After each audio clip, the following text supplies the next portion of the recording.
relationship with him where I can go before him and ask for whatever I want. Maybe I'm going to make the decision to give it to me or not, but I'm going to ask. But I have good standing with him. If I would do him in a way where I shouldn't be, or I'd be disobedient with him, even though I don't live with him, and I can pretty much do some stuff, whatever I want, but there's a degree that I have to respect and honor him. If I wouldn't be doing that, then I probably wouldn't have the face to go ask him for what I want. Right? But I have benefits in that man.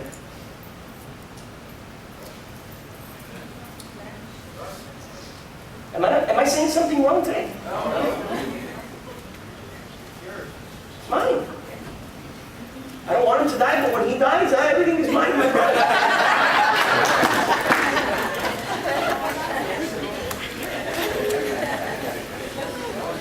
I keep on praying for the Lord to open up the windows of heaven in that man's life. My point this morning is that I have benefits for being a son, and for most of us, you don't recognize that you have the same relationship with the Father in heaven. It's the same thing. You have benefits, but some of you don't have the cara to ask.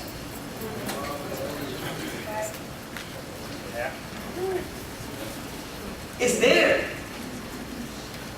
¿Con qué cara am I going to go ask him for that? I don't have no shame, because I have great standing with him. Is it easy to have great standing with him? Oh no. It's a lot easier with our Heavenly Father. And God brought me to a position in my life that I don't have to be shameful. And I'm needy. And in need of God. You want to be tough and prideful and think you don't need of anybody? And you're embarrassed to ask? That's you.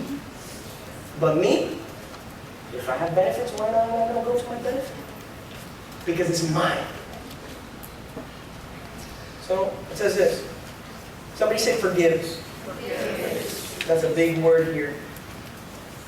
Sometimes we want to forgive some. We don't want to forgive all. I'm telling you, you have to be at right standings. If you don't forgive, at church, we experience God to a degree that we put into God. You want to be a Christian who comes on Sunday and experiences God's grace and is saved from hell and is going to heaven? Good. You want to be like that? That's fine. But I'm telling you that you're missing out on a lot. A lot. He wants you completely. Now watch this. Who forgives, what does it say? All. All. Thank you, Jesus. All your iniquities. Husbands and wives, go to the olive press, baby. And get pressed and let the best come out. Amen. But forgiveness is something that steals from you receiving so much things in the Lord. It says forgives all your iniquities. Sort of like the parable in the New Testament where God forgives us so much and then we go to individuals on this earth and not forgive them. And how terrible it is if God reminds us of our past and doesn't focus on our present. Can you imagine that? Forget about the God of religion that you've been taught. I'm talking about the God of relationships. Can you imagine if you go up to your spouse and you talk to them and you're trying to make ends meet and they remind you of something that was done 3 years ago? I mean, that's terrible. I don't know why I said that, but whatever it is, scratch it. Here we go. It goes like this. Who heals all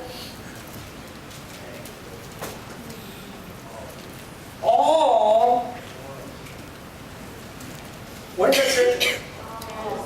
And what else do you say after that? Diseases. Your what? Your diseases? Is that what it says? All, right? God can heal some of your sin? Can God heal some of your disease? But that is a great salvation. Amen. Hallelujah. Praise God. That is a great salvation. I give the Lord a clap up because he's so good.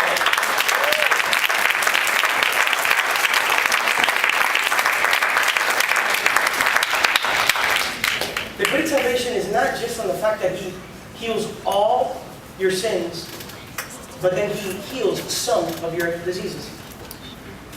Is that normal? Is that right? I'm supposed to be depressed. I'm supposed to be sick. Is that right? Your mind might be wondering and going off, and the truth is this: if you don't deal with sin correctly, God can't move correctly. And you might not want to hear this, but God won't move where there's sin. And I believe that God has done something in our midst where we've tasted of God in a way where I see salvation in such a different way. I see salvation in a way where I can receive anything I want in God. But I have to deal with sin correctly. For some of you who look at the Lord and you wonder and you say, Lord, why is this like this and why is that like that? I'll tell you what, don't try to figure out other people's lives. Just worry about yourself. Amen. But I'm going to talk to you about my life and my experience. And I want to share something with you this morning that I really don't recommend to try this at home. And it might have not been the smartest thing to do, but I was just fed up with the situation. So for those people who don't know, I have never been allergic to shellfish. Never in my life. All of a sudden, I started getting allergic to shellfish. Don't try this at home, bro. I'm telling you, you better be quiet with God. I'm telling you, don't try this at home. And I was tired of the fact that I had this situation. So I had lunch with a family of the church. They took me out to have lunch, and we talked and had a great time. And I bought an order of shrimp and rice for my daughter. And I said, oh, it'll be for my daughter. And my daughter decided not to eat because my daughter, I think, has decided not to eat at all. I don't know what's going on. So she didn't eat it, and my daughter was watching TV, and I was looking at her. And I was starving because it was dinner time. And I looked at the shrimp and the rice, and I went to the bathroom and made sure the EpiPen was there. I said, Lord God, you will heal me right now. Because I'm eating this right now. You guys think I'm playing? I'm not playing. Watch this. So I was in my daughter was watching TV, and I think I had, to have her quiet, you just give her sweets. I put her sweets so that I just need to concentrate. I don't know what it was I gave her. I think I gave her chocolate chip cookie. I don't know what it was. And I stood at my kitchen where there was an empty hallway and run straight to the bathroom just in case. I stood there and I ate the food and I prayed. And I sat there and my mind started running wild on me. And I was already preparing the sermon. And I said, Lord, you said all iniquities. And I have my face to come before you to say, I don't want this anymore in my life. It took me to a point to do the same prayer with my wife in pregnancy. Same thing. I said, Lord, I'm not going to accept anything else. So I ate the food. And it was okay. So I was so excited. I called my wife to tell her. She wasn't excited though, she had a heart attack. And after time, we went out to eat, and we've been out to eat a couple times too, yesterday, last night, and they were all. And I've been to places where they cook food, the samurai place or whatever.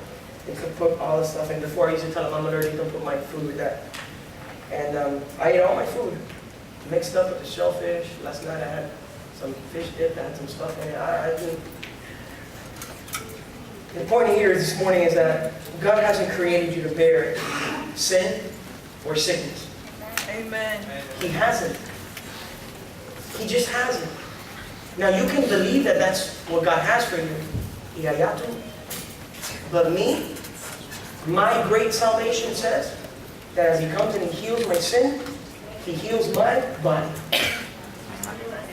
Some of you don't like that because you've seen God heal your sin, but you haven't seen Him heal your body. And the reason because of that is because your sin isn't dealt with properly. Because God is a God who does things holy and with fullness.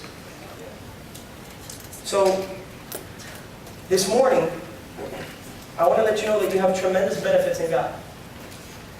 This week we went to go pray for a young boy, a young man, who is in a coma, and he's been like that for 2 years, and we've been going and praying for him. I mean,